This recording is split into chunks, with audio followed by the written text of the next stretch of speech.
Bradesco. Entre nós, você vem primeiro. Olá, boa noite. Boa noite. Em São Paulo, um assaltante alugou um apartamento num prédio de alto padrão para furtar os outros imóveis. No edifício, ele e outros 2 criminosos observaram a rotina dos moradores, até encontrar o melhor momento para agir. Só de um dos apartamentos foram levados R$60 mil, joias e moedas estrangeiras. Esta imagem mostra a chegada do homem que se apresentou como novo inquilino de um prédio de alto padrão na zona norte de São Paulo. São 5h30. Ele está acompanhado de um rapaz que usa máscara e boné. Os 2 pegam o elevador e vão direto até o apartamento alugado, no 7º andar. 8 horas mais tarde, um dos suspeitos desce sozinho até a garagem. 3 minutos depois, o veículo retorna. Além do motorista, há também um passageiro.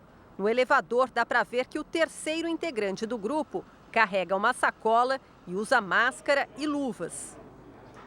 O condomínio tem um apartamento por andar. Os 2 imóveis que foram invadidos estavam vazios. Os moradores acreditam que o trio esperou amanhecer para que o barulho do arrombamento não chamasse a atenção dos vizinhos. Só de um dos apartamentos foram levados R$60 mil, $2 mil, €1.000 e diversas joias. O síndico conta que um dos ladrões teve uma atitude suspeita antes do roubo. Ele chegou com um dos comparsas na sexta, por volta das 5h30. Esse comparsa ficou no hall social. Ele provavelmente ficou anotando o movimento dentro do prédio, né, para saber quais andares estariam mais fáceis, provavelmente, para eles furtarem. Depois do furto, eles saíram pelo elevador de serviço. O trio correu para a garagem com 2 malas. Entrou depressa no carro. Segundo a polícia, o veículo tem placas clonadas. A investigação também vai averiguar se o falso inquilino usou a identidade de outra pessoa. A imobiliária responsável pelo aluguel disse que todos os procedimentos de pesquisa e verificação foram realizados. E eram pessoas idôneas, sem antecedentes criminais. Para esse especialista, mesmo com todas as checagens, é necessário conhecer o inquilino pessoalmente. Aquela questão que, lamentavelmente, a gente, com a modernidade, talvez venha perdendo, que é o contato com o ser humano. Olhar nos olhos, sentir aquelas pessoas, verificar se efetivamente aquela documentação corresponde àquelas pessoas que estão apresentando. Hoje, peritos foram até o prédio para verificar a possibilidade de achar impressões digitais dos suspeitos. Durante o tempo que morou no condomínio, o criminoso evitou registrar a biometria na portaria. Eles não queriam confronto, não queriam, enfim, fazer reféns, coisa do tipo. Eles queriam furtar mesmo, entrar em apartamentos vazios.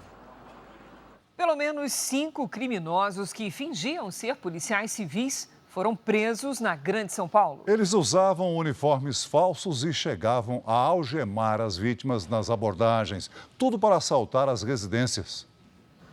A câmera do lado de fora mostra o momento em que o empresário chega em casa. Repare que do outro lado da rua, o carro estacionado acelera assim que o portão começa a fechar. 2 homens armados descem. Eles usam uniformes e identificação da Polícia Civil. A família acreditou que eram policiais e não reagiu. Todos foram algemados e a casa roubada. Nesta outra ação, os criminosos chegam a pé. Eles abordam o motorista da caminhonete. Um deles se passa por delegado e o outro por investigador. O motorista desconfia e começa a gritar por socorro. Os 2 desistem e vão embora. A quadrilha agia sempre do mesmo jeito. Com distintivos e uniformes da Polícia Civil, os criminosos abordavam e algemavam as vítimas. Falsos mandados de busca, apreensão e até de prisão também eram usados nos crimes. O setor de investigações da Delegacia de Franco da Rocha montou uma operação para prender Marcelo Falcone, de 51 anos, apontado como um dos chefes da organização criminosa.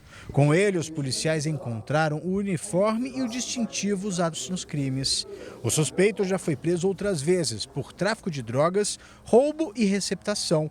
Esta vítima diz que a quadrilha agia com violência. Ficou agressivo e eu começar a furar as pernas do meu sócio. Na delegacia, Marcelo foi reconhecido como um dos criminosos. Certeza absoluta, 100%. O motorista de caminhão não quer aparecer. Ele ainda tem as marcas das algemas que foi obrigado a usar durante uma abordagem dos falsos policiais. Ele apareceu assim de repente, do tempo só de eu encher os 2 pneus do lado do passageiro. Aí ele falou assim, por que você está parando em posto com esse caminhão aí? A gente tá muito suspeito daí. Aí nisso o outro veio, me pegou, me jogou contra o baú e me algemou. Um outro integrante do grupo tentou fugir, bateu o carro e está internado em estado grave. Segundo a polícia, outros suspeitos devem ser presos. Veja agora outras notícias desta segunda-feira. Supremo mantém presos suspeitos de mandar matar a vereadora Marielle Franco e o motorista Anderson Gomes. Conselho de Segurança da ONU aprova resolução de cessar fogo na faixa de Gaza. Condenado por estupro na Espanha, Daniel Alves deixa a prisão após pagar fiança. Atacante Gabigol pega 2 anos de suspensão por tentar fraudar exame antidoping. E o choro de Vini Júnior ao falar sobre os ataques racistas que sofre na Europa.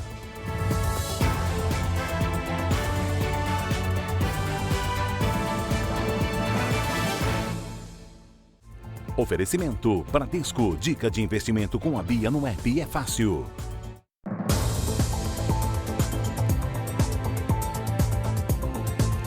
Policiais estão cada vez mais preocupados com uma modalidade de venda de drogas que vem aumentando: o sistema de delivery.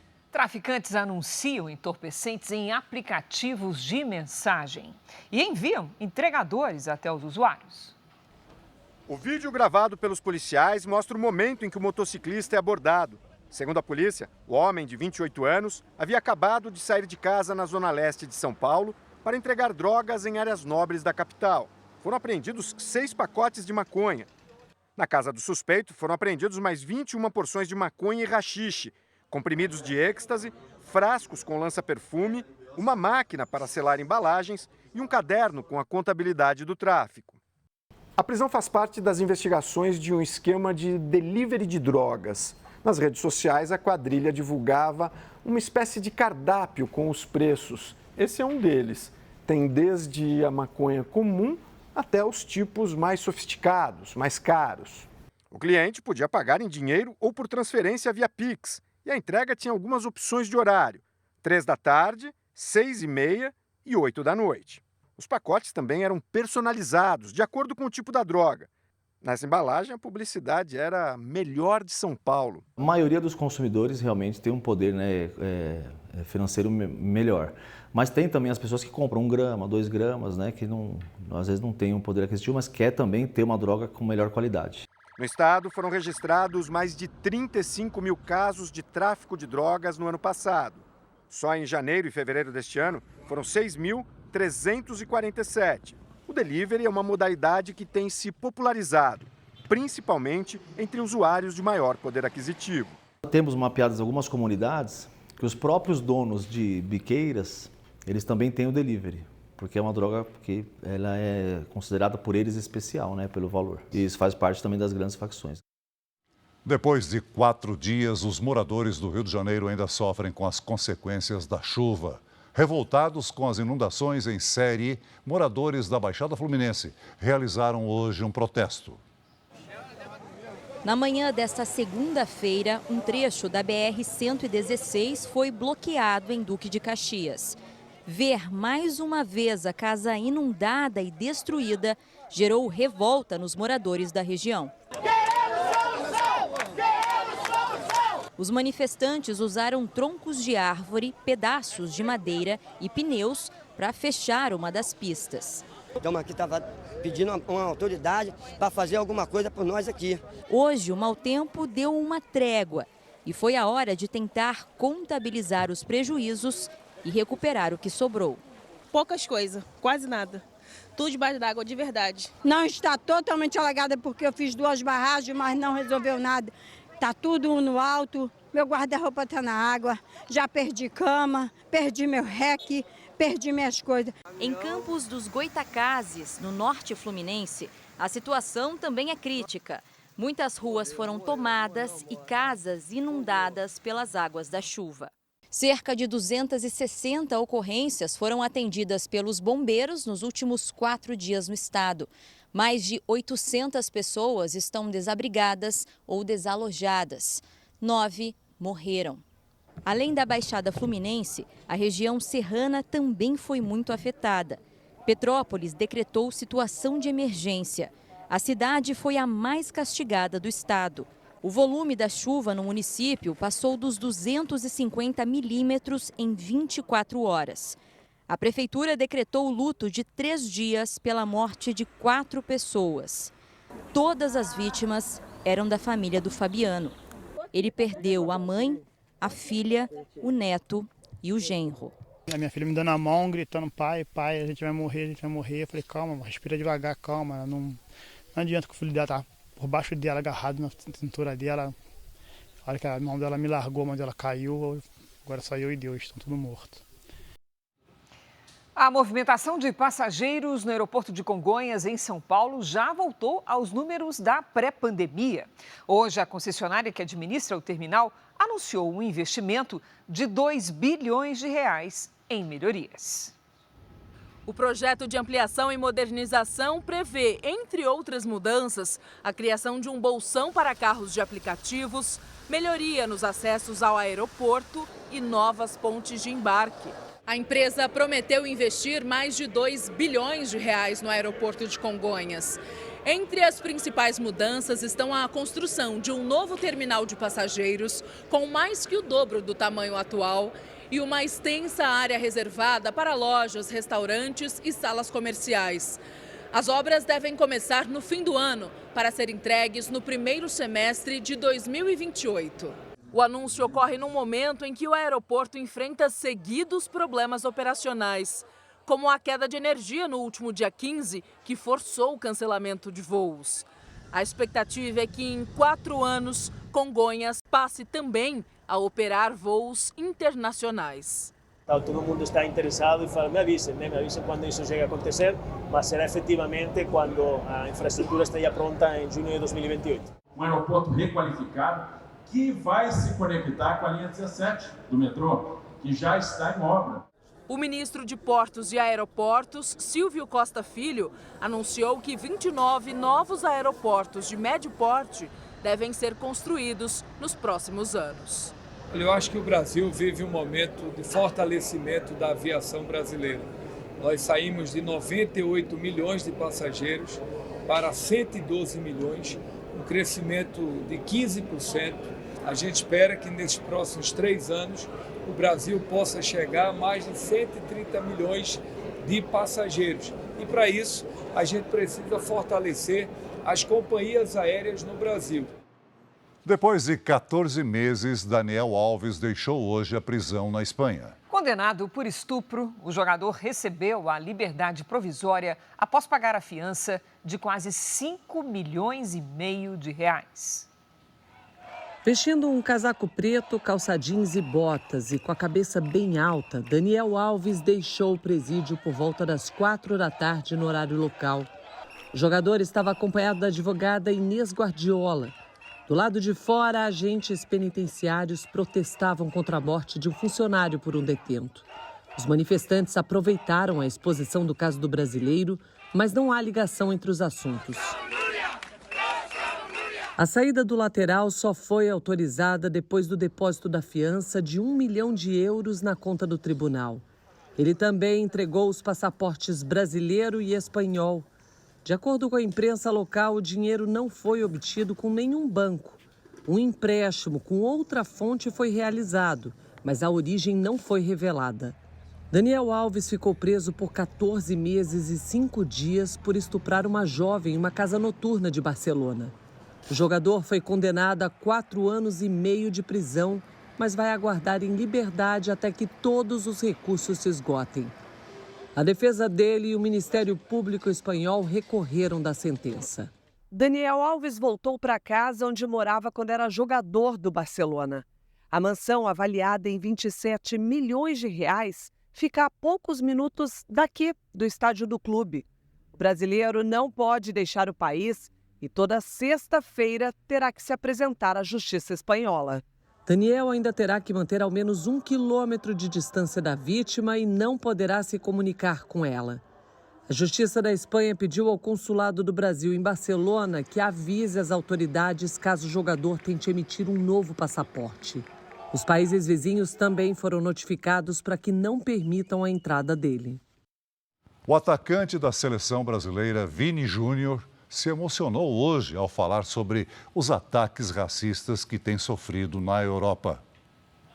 O jogador do Brasil e do Real Madrid afirmou que cada vez tem menos vontade de jogar. Ele disse que a luta contra o racismo é exaustiva. É desgastante porque você está meio que sozinho em tudo, que eu já fiz tantas denúncias, ninguém é punido, nenhum clube é punido. E a cada dia que passa eu venho lutando por todas aquelas pessoas que vão vir, porque se fosse apenas por mim ou pela minha família, eu acredito que eu já teria desistido de tudo que eu venho lutando. Tem que me concentrar muito, todos os dias.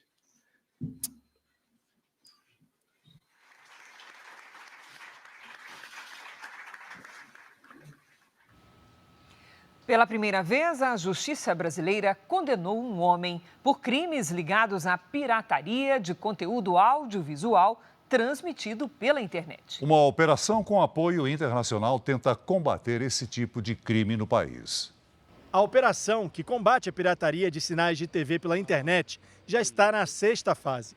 Esse mês, um dos presos foi condenado a 5 anos e 4 meses de prisão por retransmitir e revender pacotes de canais de TV por assinatura sem autorização.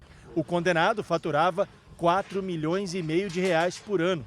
A plataforma clandestina contava com mais de 13.500 usuários ativos, que pagavam em média entre 20 e 200 reais por mês para receber o sinal ilegal. A juíza entendeu que houve violação de direitos autorais e crimes contra a relação de consumo. Essa é a primeira vez que a Justiça condena um réu acusado de vender sinal pirata de TV.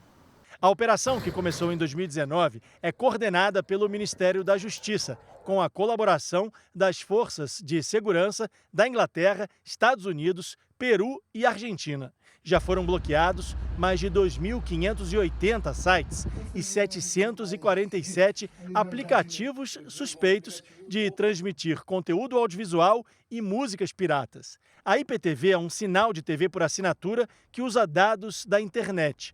Para este advogado, a condenação é importante no combate ao crime de pirataria. Essa condenação passa uma mensagem no sentido que a justiça não vai admitir que os criminosos simplesmente vendam um serviço pirata, vitimando todo um sistema de produção de conteúdo, de filme, de séries, de canais de TV fechado, canais a cabo, sendo que isso é crime no Brasil. Agora há pouco você acompanhou aqui no JR as mortes e os estragos provocados pelos temporais no Rio de Janeiro. Hoje a chuva diminuiu, mas não parou.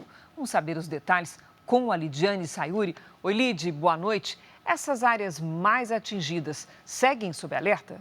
Seguem sim, Cris, com risco de novos transtornos. Boa noite para você. Oi, Celso, boa noite a todos. Isso porque neste momento chove em áreas das regiões Norte, Centro-Oeste e Sudeste. E amanhã uma nova frente fria se forma pertinho do Rio de Janeiro e mantém a chuva sobre o estado. É alto o risco de deslizamentos no interior fluminense. Os temporais seguem também entre o Acre e o interior de Minas Gerais, com chance de novas enchentes. Nesta terça, tempo firme nas áreas claras do mapa. Em Porto Alegre, no Rio de Janeiro e em Cuiabá, faz até 29 graus à tarde. Em Natal e em Salvador, máxima de 30. Em Boa Vista, até 36. Em São Paulo, faz até 26 graus amanhã, com chuva passageira no fim da tarde. Na quarta, volta a chover mais forte e os termômetros não passam dos 24. A partir de quinta, esquenta mais.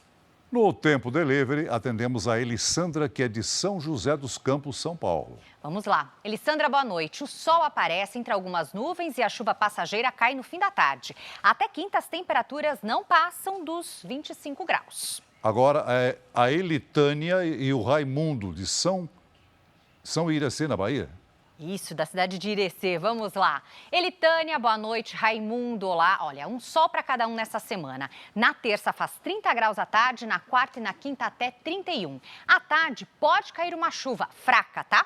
Que não atrapalha em nada e ainda pode formar arco-íris. Previsão personalizada para qualquer cidade do Brasil e do mundo é aqui no Tempo Delivery. Mande seu pedido pelas redes sociais com a hashtag #VocêNoJR. Cris, Celso. Valeu, Lidy. Até amanhã, Lidy. O Conselho de Segurança das Nações Unidas aprovou hoje uma proposta de cessar-fogo imediato na faixa de Gaza. A resolução teve 14 votos a favor e uma abstenção dos Estados Unidos. Além da pausa na guerra, o documento pede a libertação de todos os reféns israelenses. A embaixadora americana na ONU, Linda Thomas-Greenfield, disse que se absteve de votar porque o país não concorda com tudo o que diz o documento e porque o texto não inclui uma condenação ao grupo terrorista Hamas. Autoridades israelenses esperavam que os Estados Unidos vetassem mais uma vez a resolução.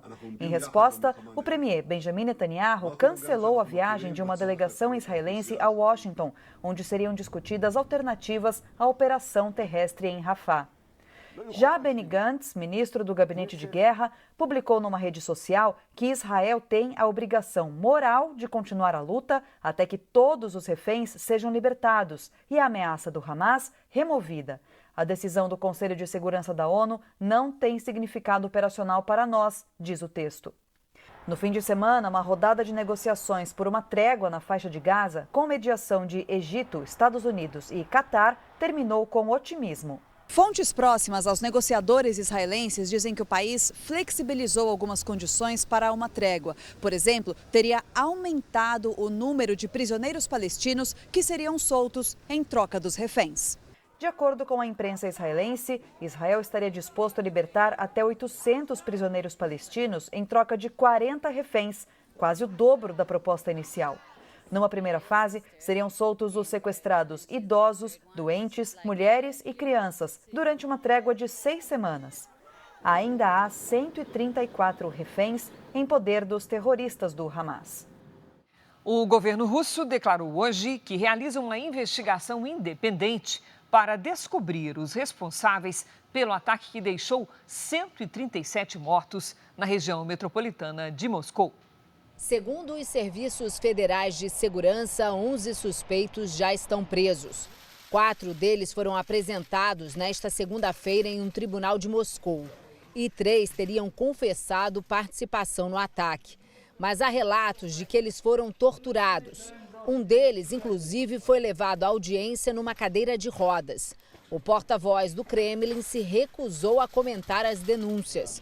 Os suspeitos são do Tajiquistão, uma antiga república soviética. Eles devem ficar presos até o julgamento em maio e podem ser condenados à prisão perpétua. No mesmo dia do atentado, na sexta-feira, o grupo terrorista Estado Islâmico assumiu a autoria do ataque, alegando que a Rússia é inimiga do Islã. Depois do atentado à casa de shows na Rússia, países aqui da Europa elevaram o nível de alerta para possíveis ataques terroristas. Há 3 meses dos Jogos Olímpicos, a França já planeja reforçar a segurança na entrada de grandes eventos. Em Moscou, o local da tragédia recebe homenagens às vítimas. Entre os 137 mortos estão 3 crianças e dezenas de vítimas ainda estão hospitalizadas. Foi o pior atentado terrorista no país em 20 anos.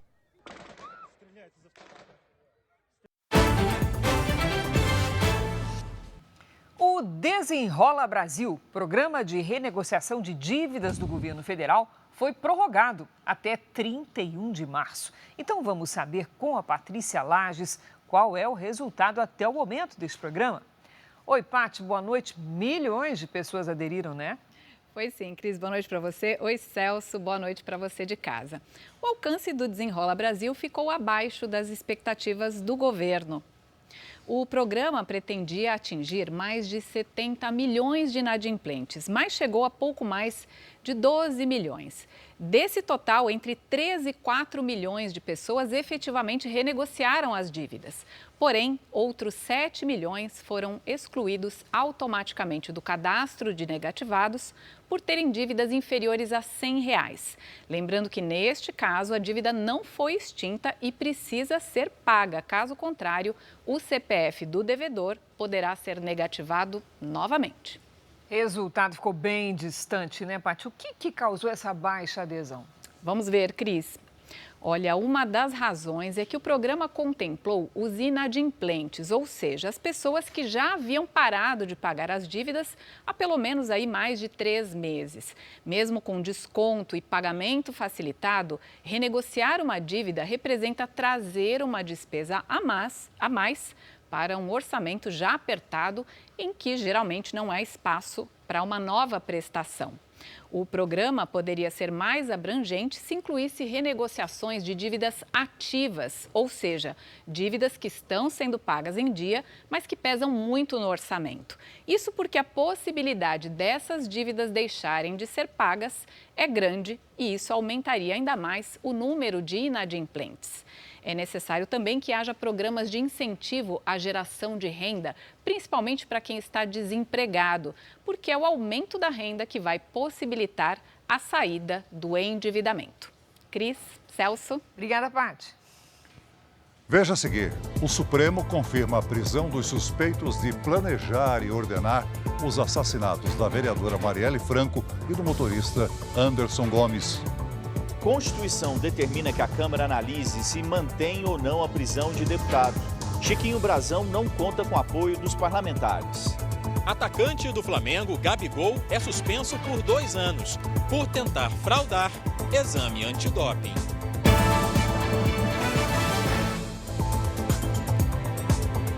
O STF confirmou a prisão dos suspeitos de planejar e ordenar os assassinatos da vereadora Marielle Franco e do motorista Anderson Gomes. Direto de Brasília, o nosso colega Luiz Fara Monteiro traz os detalhes. Olá, Fara, boa noite. Boa noite, Cris, Celso, você que acompanha o JR, uma ótima semana a todos. A decisão foi confirmada por unanimidade pela primeira turma do Supremo Tribunal Federal. Os 3 estão presos na Penitenciária Federal de Brasília, mas 2 deles devem ser transferidos para outros presídios de segurança máxima. Os 5 ministros da primeira turma do STF votaram a favor da manutenção das prisões dos acusados. O conselheiro do Tribunal de Contas do Rio de Janeiro, Domingos Brazão, o irmão dele e deputado federal Chiquinho Brazão e o ex-chefe da Polícia Civil do Rio de Janeiro, Rivaldo Barbosa. Os 3 são suspeitos de serem os mandantes dos assassinatos da vereadora Marielle Franco e do motorista dela, Anderson Gomes, em 2018. A operação que levou à prisão do trio ontem foi autorizada pelo ministro Alexandre de Moraes, a partir do relatório da Polícia Federal sobre o caso e se baseou na delação do ex-PM Rony Lessa, que foi o autor dos disparos. O documento detalha a motivação do crime e como foi planejado e executado. Em um dos trechos, os investigadores revelam que os irmãos Brazão infiltraram Laerte Silva de Lima no PSOL, partido de Marielle, para levantamento interno de informações, o que resultou na indicação de que ela pediu para a população não aderir a novos loteamentos situados em áreas de milícia. Foi apresentada a proposta de recompensa pelo crime. A única exigência era que a execução não poderia ocorrer na Câmara dos Vereadores. Segundo Domingos, a exigência era de Rivaldo Barbosa, então diretor da Divisão de Homicídios da Polícia Civil do Rio. O documento aponta como teria sido a participação do delegado, que inicialmente era responsável pela investigação dos assassinatos. Segundo os investigadores, o crime foi idealizado pelos 2 irmãos e meticulosamente planejado por Rivaldo. O ministro Alexandre de Moraes destacou na decisão que a prisão dos irmãos Brazão e de Rivaldo Barbosa era indispensável para a garantia da ordem pública e que Rivaldo mantém relações ilícitas com os principais milicianos e contraventores do Rio de Janeiro, assim como os irmãos acusados de tramar os assassinatos. Eles foram transferidos ontem para a Penitenciária Federal aqui do Distrito Federal, mas devem ser levados para presídios federais diferentes para que não mantenham contato. Além das prisões, a decisão de Moraes determinou também o afastamento das funções públicas do delegado Giniton Lages e do comissário Marco Antônio de Barros Pinto. Ambos atuavam na Delegacia de Homicídios do Rio na época do crime. E assim como Érica de Andrade Araújo, mulher do delegado Rivaldo, foram alvo de buscas e apreensão. Hoje, o ministro da Justiça disse que as investigações estão encerradas. É possível que, a partir da apreensão de outros elementos que vierem ao conhecimento das autoridades a partir das buscas e apreensões autorizadas pelo Supremo Tribunal Federal, tenhamos novos elementos para, eventualmente, abrirmos novas sendas de investigação. Mas, pelo momento, nesta hora exata, o caso para nós está encerrado.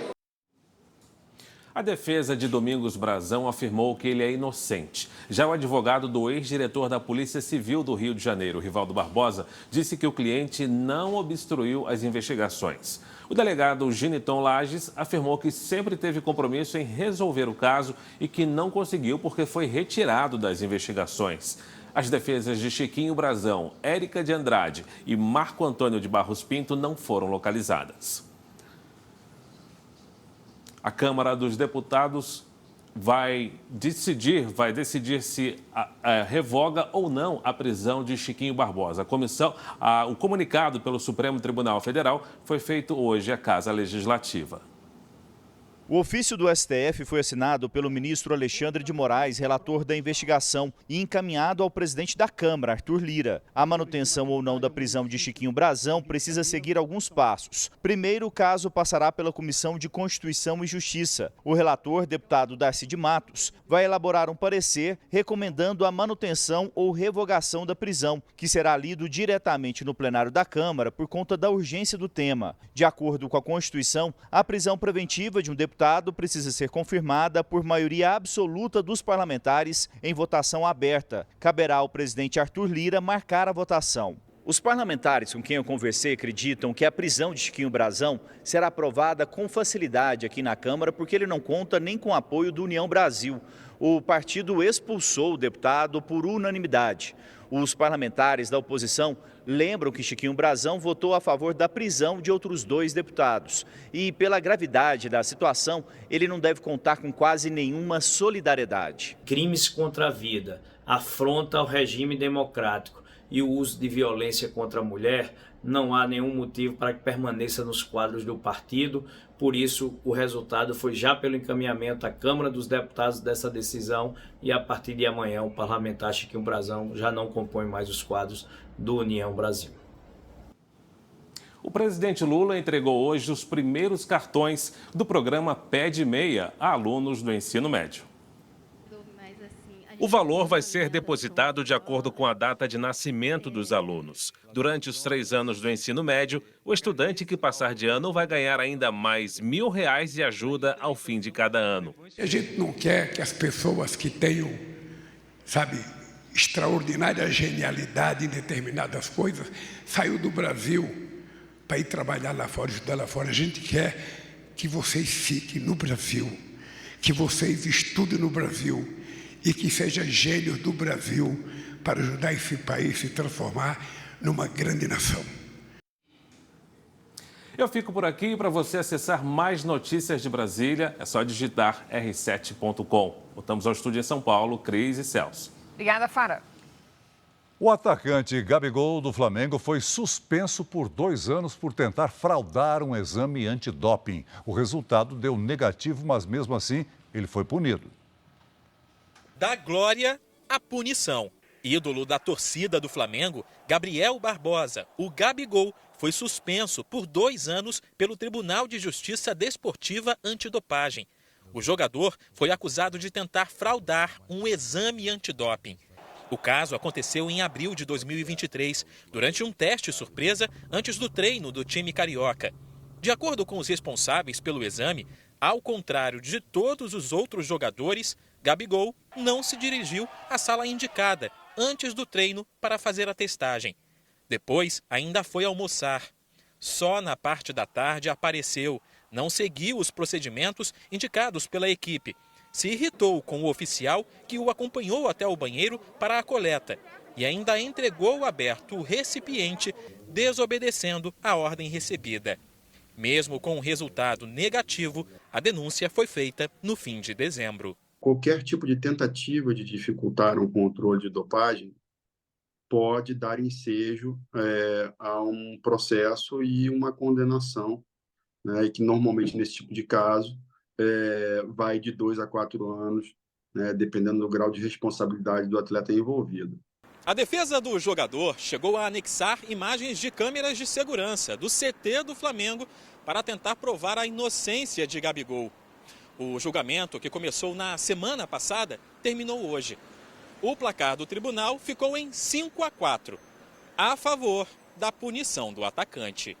Em nota, a direção do Flamengo disse ter recebido com surpresa a decisão, já que para o clube não houve qualquer tipo de fraude e nem mesmo tentativa. A defesa de Gabigol vai tentar recorrer da decisão na Corte Arbitral do Esporte, na Suíça. Mas, por enquanto, o atacante vai precisar ficar afastado dos gramados. A sentença diz que Gabigol não pode sequer treinar no centro de treinamento do Flamengo. Ele está suspenso até abril do ano que vem, já que a pena começou a valer a partir de 8 de abril de 2023, quando foi realizada a coleta. Paulistão, entramos na semana das semifinais. Quinta-feira, às 9h30 da noite, a Record transmite Palmeiras e Novo Horizontino com exclusividade na TV aberta. E o Bruno Lohans já está aqui conosco com as últimas notícias do campeonato. Oi, Bruno, boa noite. Conta pra gente, o Palmeiras vai conseguir contratar o atacante Endrick?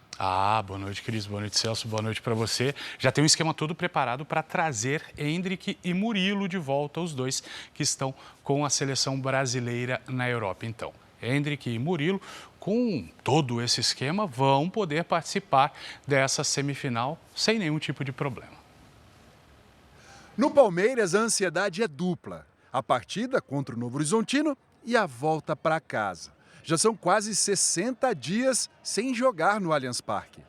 Além do estádio, o Palmeiras terá mais 2 reforços para a semifinal. Murilo e Endrick, que estão servindo a seleção brasileira e estarão de volta ao Brasil na quarta-feira, um dia antes do jogo contra o Novo Horizontino.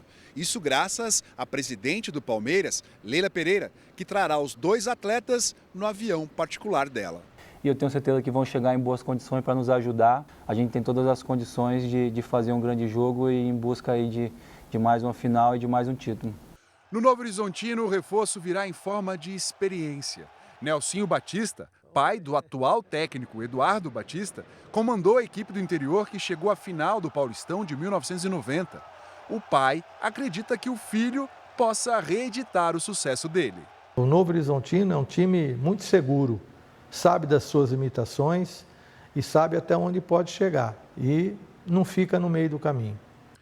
O filho diz estar ansioso. Essa ansiedade nos faz nos concentrarmos melhor, nos faz estudarmos melhor e fica a certeza de que nós temos condições de ir para São Paulo e fazer um grande jogo. Na outra semifinal, o Red Bull Bragantino enfrenta o Santos, quarta-feira no estádio do Corinthians. Quando a bola rolar, o sentimento de ansiedade será substituído pelo nervosismo dos jogadores e dos torcedores. Então, coloque na agenda, quinta-feira, às 9h30 da noite. A Record transmite Palmeiras e Novo Horizontino com exclusividade na TV aberta. As semifinais estão chegando, Cris e Celso. Bom contar contigo, Bruno. É isso, Bruno.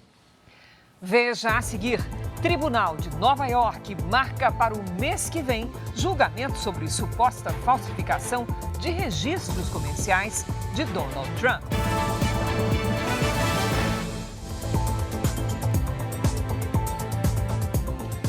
Subiu para 19 o número de mortes provocadas pela chuva no Espírito Santo.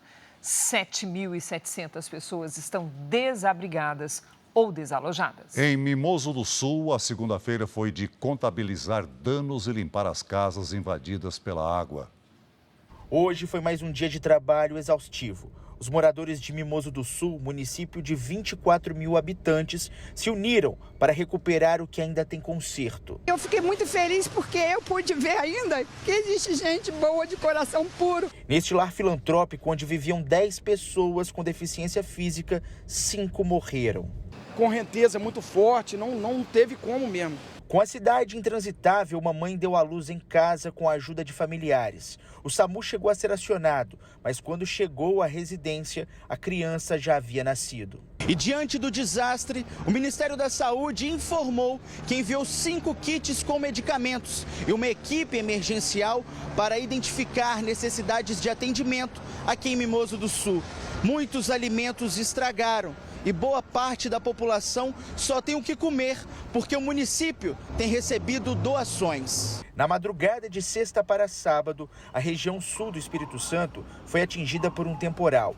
Mimoso do Sul registrou mais de 230 milímetros de chuva em 24 horas. Alguém ajuda a gente, pelo amor de Deus. Tá todo mundo aqui, ó, ilhado, ó. Não consegue sair, ninguém, ó. Ajuda a gente. O veículo dos bombeiros, arrastado pela enxurrada, foi encontrado destruído quando a água baixou. Nossa tarefa agora é ajuda humanitária, né? Então nós estamos levando ajuda humanitária com a parceria de muita gente, muitos voluntários trabalhando, muitas empresas contribuindo, colaborando. Uma dentista foi denunciada à Polícia Civil de Minas Gerais por 11 pacientes que contraíram infecções bacterianas após cirurgias estéticas. As marcas no rosto surgiram depois de um procedimento estético feito em dezembro. O desejo da mulher, que prefere não se identificar, era remover o excesso de gordura abaixo do queixo. Mas após a cirurgia, feita em um consultório odontológico, ela contraiu uma microbactéria. Foi passando os dias e foi dando uma feridinha, e da feridinha deu uma infecção muito grave que eu precisei ficar internada. Terezinha fez a lipoaspiração de papada com a mesma dentista, Camila de Andrade Silveira. Pagou quase R$2.000. Em vez dela tirar a papada que estava, ela deixou esse tanto de marca aí no meu rosto aí, ó. E agora a gente está aqui, né, na delegacia em busca de justiça. A profissional atendia em uma clínica neste prédio, no centro de Belo Horizonte. Camila anunciava os procedimentos nas redes sociais, onde tinha quase 12 mil seguidores. No perfil apagado recentemente, a mulher afirmava ter feito mais de 2.000 cirurgias estéticas. Não é qualquer profissional que tenha capacidade de realizar. Aqui é um local cego, então a gente tem que entender toda a anatomia do pescoço. O caso é investigado pela Polícia Civil. Após as denúncias, a clínica onde a dentista trabalhava foi interditada pela Vigilância Sanitária. O Conselho Regional de Odontologia de Minas Gerais também proibiu que outros profissionais façam atendimentos no local. Segundo a Polícia Civil de Minas, pelo menos 11 pacientes atendidas entre dezembro do ano passado e janeiro deste ano relataram infecções bacterianas depois de passar por procedimentos com Camila de Andrade Silveira. Em nota, o Conselho Regional de Odontologia informou que o registro profissional da dentista está desativado, porque ela não apresentou o diploma de graduação em tempo hábil para a inscrição definitiva. Nossa equipe foi até o prédio onde Camila atendia e não encontrou ninguém. Quem passou pelo procedimento espera que a mulher seja responsabilizada. Teve gente que já está internada, já internou mais de uma vez, então assim, bem complicado. A defesa de Camila de Andrade Silveira alegou que infecções bacterianas podem ser causadas por várias razões e que é prematuro atribuir a culpa à profissional. Também afirmou que a dentista aguarda a regularização da inscrição definitiva no Conselho Regional de Odontologia. Um tribunal de apelações de Nova York cortou pela metade a multa aplicada a Donald Trump. O valor agora é equivalente a 871 milhões de reais. E o prazo de pagamento, que terminaria hoje, foi estendido por 10 dias. A multa é uma condenação por Trump aumentar o valor das propriedades para ter melhores condições de empréstimo e benefícios fiscais. O ex-presidente nega irregularidades, mas afirma que vai pagar a multa. Há exatos 200 anos, o Brasil ganhou a primeira Constituição, 2 anos após o país declarar independência em relação a Portugal. Hoje, representantes dos 3 poderes comemoraram o bicentenário da criação do Senado Federal.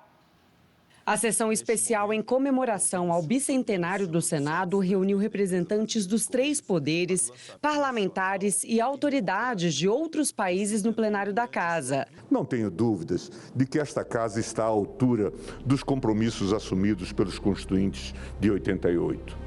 A história do Senado começou quase 2 anos depois da independência, em 25 de março de 1824, com a promulgação da primeira Constituição brasileira. Apenas em maio de 1826, o Senado seria instalado no Palácio do Conde dos Arcos, no Rio de Janeiro, e o primeiro presidente foi o Marquês de Santo Amaro. Já em fevereiro de 1891, os parlamentares aprovaram o fim dos mandatos vitalícios e a determinação de eleição para novos senadores, com mandatos de 9 anos. A sede do Senado mudou do Rio de Janeiro para Brasília em 1960. Projetado pelo arquiteto Oscar Niemeyer, o Congresso se tornou o prédio mais alto da Praça dos Três Poderes, como forma de representar o poder do povo. À medida em que o poder legislativo se transfere para cá, junto com o poder executivo e o judiciário, foi dado um passo muito significativo para a consolidação de Brasília como a nova capital do país. O atual presidente do Senado, Rodrigo Pacheco, destaca como principais momentos da casa a redemocratização e a promulgação da Constituição de 1988. O documento da liberdade, da dignidade, da democracia. Por mais que se critique o Congresso Nacional, Senado da República e Câmara dos Deputados, eles são elas são as duas instituições a representação muito fiel como síntese do que é o povo brasileiro, que a cada 4 anos elege seus representantes e as grandes decisões nacionais são aqui tomadas em representação do povo brasileiro. O Senado, assim como a Câmara dos Deputados, tem como funções essenciais legislar e fiscalizar o Poder Executivo. Aqui, cada estado é representado por 3 senadores, totalizando 81 políticos, o que ajuda no equilíbrio federativo do país. O plenário do Senado recebe o nome de Rui Barbosa, homenageado nessa estátua acima da mesa principal. Ele foi um dos primeiros senadores da história e é considerado patrono da casa. Nunca uma mulher sentou na cadeira de presidente. Dos 81 senadores eleitos, 15 são mulheres.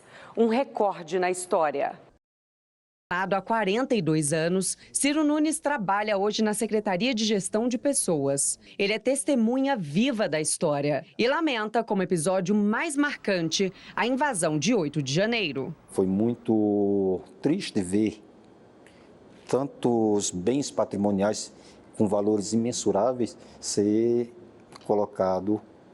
destruído como foi. Nesses 2 séculos, leis brasileiras aprovadas no Senado se transformaram em referências mundiais. O Estatuto da Criança e do Adolescente, o Código de Defesa do Consumidor, o Código de Processo Civil. Então, são inúmeras conquistas legislativas que vêm ao longo do tempo formando esse ordenamento jurídico e buscando retratar no anseio da sociedade uma legislação que seja moderna e que permita o avanço do Brasil. A União Europeia começou a investigar se 3 grandes empresas de tecnologia cumprem a nova lei de mercados digitais. As regras para as lojas de aplicativos da Apple e do Google serão alvo das primeiras investigações sob a nova legislação do bloco europeu.